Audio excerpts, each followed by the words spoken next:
बिस्मिल्लाहिर्रहमानिर्रहीम। अस्सलाम वालेकुम। आप यूट्यूब चैनल और फेसबुक पेज देख रहे हैं। मैं गुलाम मुस्तफ़ा आपकी खिदमत में हाज़िर हूँ। लें जी, आज ईरान की जानब से वाज़े तौर पर ऐलान हो चुका है कि इंतकाम, इंतकाम और इंतकाम, बस इसके अलावा और कुछ भी नहीं होना। आप कह लें कि 9 जुलाई तक जो इमाम ख़ामनाई शहीद हो चुके हैं उनकी तदफीन मुकम्मल होगी और उसके बाद फिर जो है वो एक ख़ित्ते के अंदर बहुत बड़ी तबाही फिरने वाली है।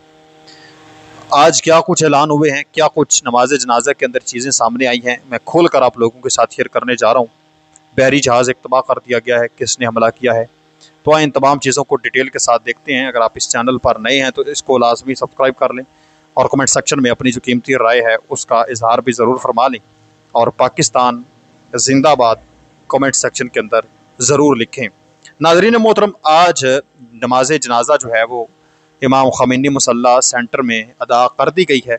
जो शहीद अली ख़ामनाई हैं उनकी और 3 जो उनके साहबजादे हैं वो भी वहाँ पर मौजूद थे, जबकि चौथा जो उनका बेटा है मुज्तबा ख़ामनाई, जो मौजूदा सुप्रीम लीडर है, वो शामिल नहीं हो सका सिक्योरिटी कंसर्न्स की वजह से, सिक्योरिटी ख़दशात की वजह से। जम्मे गफ़ीर था, लाखों करोड़ों की तादाद में लोग मौजूद थे। 9 जुलाई मशहद में 9 जुलाई को मशहद में उनकी तदफीन की जाएगी। आज उनकी साहबजादी, दामाद, कमसुन नवासी और बहू को भी नमाज जनाजा उनकी भी अदा कर दी गई है। अब नाज़रीन मोहतरम, जो ऐलान हुआ है ज़रा वो अब सुन लें कि नमाज जनाजा के मौका पर जो तबले जंग बज चुका है। मैं आप लोगों को बताऊं तो पहले तो सिर्फ और सिर्फ जो लोग थे उनके हाथों में प्ले कार्ड हमने देखे जिसमें उन्होंने कहा कि हमने बदला लेना है और हमने लाजमन बदला लेना है, इंतकाम लेना है, बदला लेना है, खामोश नहीं बैठना। लेकिन अब क्या हुआ है नाज़रीन मोहतरम, अब जो उनके ऑफिशियल्स गवर्नमेंट की जानब से भी स्टेटमेंट सामने आ चुकी है। पहले तो सिर्फ और सिर्फ आम पब्लिक की तरफ से स्टेटमेंट सामने आ रही थी, अब जो ऑफिशियल्स गवर्नमेंट की तरफ से स्टेटमेंट सामने आई है, इसने ट्रंप और उसके हवारियों को यकीनी तौर पर हलाक रख दिया होगा। ईरान के आर्मी चीफ ने कहा है कि हम अपने लीडर के कातलों का इंतकाम लेंगे। फिर मैं आप लोगों को बताऊं तो मरहूम लीडर के जनाजे के मौका पर यह ऐलान किया गया है कि ट्रंप से अपने इमाम के खून का बदला लिया जाएगा। डायरेक्ट उन्होंने कहा है कि ट्रंप से बदला लिया जाएगा। क्यों? ट्रंप की जानब से और इसराइल की जानब से मुश्तरका तौर पर यह अटैक करके उनके खानदान को शहीद किया गया था। अमीर हातमी ईरान के जो ईरानी आर्मी के जो कमांडर इन चीफ हैं, उन्होंने ख़ामनाई की तदफीन की तकरीब के मौका पर यह कहा कि मुज्तबा ख़ामनाई से मेरी मुलाकात हुई है और मैंने उनसे ये कहा है कि जिन लोगों ने ये जुर्म किया है उन्हें ये बात मालूम होनी चाहिए कि हम उन्हें बचने नहीं देंगे, उनका पीछा नहीं छोड़ेंगे। यानी जो आर्मी इन चीफ हैं, कमांडर इन चीफ हैं ईरान के, उन्होंने अमीर हातमी साहब ने बाकायदा मुज्तबा ख़ामनाई साहब के साथ मुलाकात की है और उनको भी ये कह दिया है कि हमने खामोश को नहीं बैठना, पीछे कोई नहीं हटना।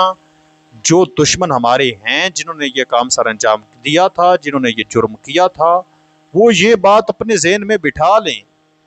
आज नहीं तो कल, कल नहीं तो परसों, एक ना एक दिन हमने अपना बदला लेना है। और ईरान की कौम भी यही चाहती है और ईरान के गवर्नमेंट के जो ऑफिशियल्स हैं वो भी ये चाहते हैं कि ये हमने करना है। फिर ईरानी फौज के जो तर्जुमान हैं उन्होंने कहा कि दुश्मन की किसी भी गलती का जवाब ईरान की मुसल्लह अफवाज की तरफ से फैसला कुन अंदाज में दिया जाएगा। हम बारहा ये कह चुके हैं कि हम जंगबंदी का फायदा उठाते हुए अपनी जंगी सलाहियतों को बेहतर बना रहे हैं।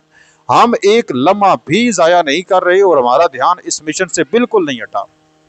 वो भी ये कह रहे हैं कि एक लम्हे के लिए भी ध्यान नहीं हटा हमारा, पूरी तैयारी हमारी जारी और सारी है और हम जो है वो बदला लेंगे। अगर किसी ने कोई थोड़ी सी भी हलचल की तो उसका भी तबाकुन जवाब दिया जाएगा।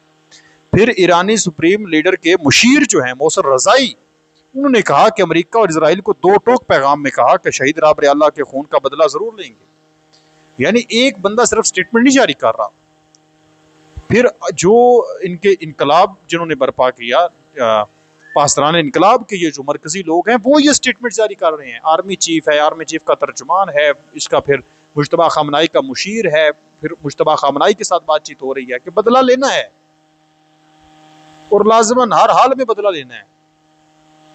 उनका कहना है कि ईरान नाकाबिल शिकस्त है। जब इजरायली रियासत जवाल की तरफ जा रही है, बोले हमारी तहजीब और हमारे अवाम नाकाबिल तस्खीर हैं। मोहसिन रज़ाई ने ईरानी कौम को भी खबरदार किया कि हमें सिर्फ अंदरूनी मामलात के हवाले से होशियार रहना है कि अंदरूनी मामलात अगर ठीक रहे तो फिर हमें कोई दुनिया की ताकत तबाह नहीं कर सकती, और अगर हमारे अंदरूनी मामलात के अंदर इंतशार फैल गया तो फिर जो है वो आप समझ लें कि हम जंग जीती हुई जो है वो हार जाएंगे।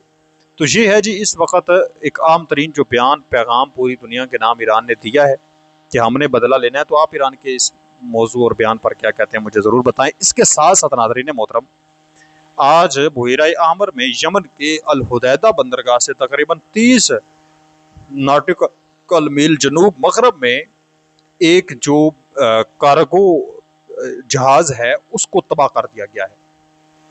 लेकिन अभी तक ये चीज़ें सामने नहीं आ सकी कि ये किस मुल्क का जहाज था और किसने हमला किया। मुमकिन तौर पर जो यमन के हूतीज़ हैं उनके ऊपर इल्ज़ाम लगाया जा रहा है कि उन्होंने ये हमला किया हो गया, क्योंकि माजी के अंदर भी ऐसे वाक़यात में वो मुलव्वस रहे हैं और इलाका भी उनका ही बनता है। तो खित्ते के अंदर तनाव अब भी बरकरार है, मामलात अब भी जो हैं वो सीरियस हैं। इसके साथ साथ नाज़रीन मोहतरम, मैंने एक जो पैगाम है वो आप लोगों के नाम करना है। आप लोग जानते हैं कि हमारी अफ़गानिस्तान के साथ एक मरतबा फिर जंगी सूरत हाल बनी हुई है, एक जंगी माहौल क्रिएट है, अटैक किए जा रहे हैं।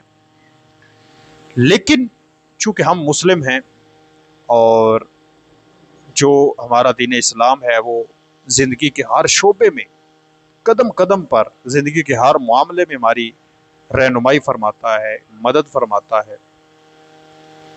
तो इस वक्त आप जानते हैं कि पाकिस्तान से जो गैर कानूनी अफ़गान मुहाजिरीन हैं वो निकाले जाएंगे। 10 जुलाई से एक मरतबा फिर आगाज़ होने जा रहे हैं। बड़ी तादाद में अभी मौजूद हैं। पहले भी 25 लाख के करीब अंदाज़न एक रिपोर्ट आई थी सामने के निकाले गए हैं, तो अब एक मरतबा फिर निकाले जाएंगे। तो गर्मी की शिद्दत है बहुत ज़्यादा। आप लोगों से ये गुजारिश है, इल्तमास है, एक पैगाम है मोहब्बत भरा कि आप अपने किरदार को देखें। आप ये ना कहें कि उन्होंने ऐसा किया हमारे साथ, उन्होंने वैसा किया है। जो लोग जहाँ से जा रहे हैं उन्होंने कुछ नहीं किया।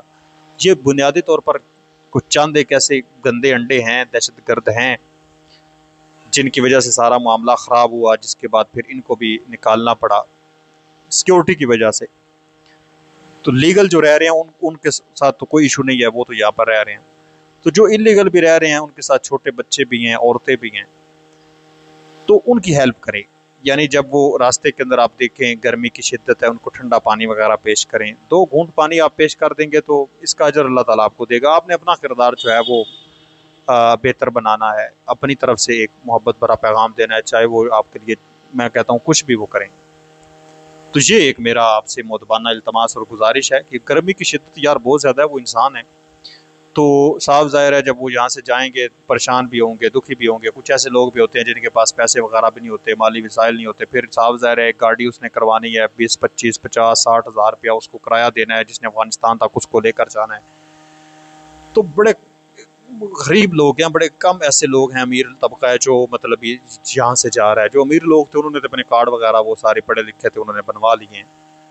तो इस वजह से आप हेल्प करें, सिर्फ उनकी नहीं करें, और भी गर्मी की शिद्दत बहुत ज़्यादा है, परिंदों का ख्याल रखें, मतलब इन चीज़ों पर ध्यान दें। तो आप इस राय पर क्या कहते हैं मुझे ज़रूर बताएं। मिलते हैं एक और नई वीडियो में, तब तक अल्लाह निगहबान। पाकिस्तान हमेशा जिंदाबाद।